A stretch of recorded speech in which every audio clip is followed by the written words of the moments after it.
বৈষম্য বিরোধী ছাত্র আন্দোলনের সমন্বয়ক হাসনাত আব্দুল্লাহ বন্যার্তদের সহায়তায় তোলা ত্রাণ ও টাকা নিয়ে নিজেদের অবস্থান স্পষ্ট করে একটি বিবৃতি দিয়েছেন। শনিবার রাত 11:30টার দিকে সামাজিক যোগাযোগ মাধ্যম ফেসবুকে এক পোস্টের মাধ্যমে এই বিবৃতি দেন তিনি। ফেসবুক পোস্টে হাসনাত আব্দুল্লাহ লেখেন, গত 4 সেপ্টেম্বরের প্রেস ব্রিফিং এর মাধ্যমে আমাদের টিএসসির ত্রাণ কর্মসূচির আয় ও ব্যয়ের হিসাব জানানো হয়েছিল।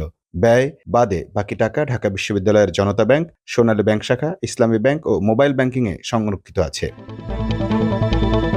হাসনাত জানান, ঢাকা বিশ্ববিদ্যালয়ের একজন শিক্ষক, একজন নারী শিক্ষার্থী ও একজন ছাত্রের নামে বিশেষভাবে অ্যাকাউন্ট খোলা হয়েছে, যেখানে শুধু এই 3 জনের সম্মিলিত সিগনেচারের মাধ্যমে টাকা হস্তান্তর করা সম্ভব। এখন পর্যন্ত ওই অ্যাকাউন্ট থেকে কোনো টাকা হস্তান্তর করা হয়নি।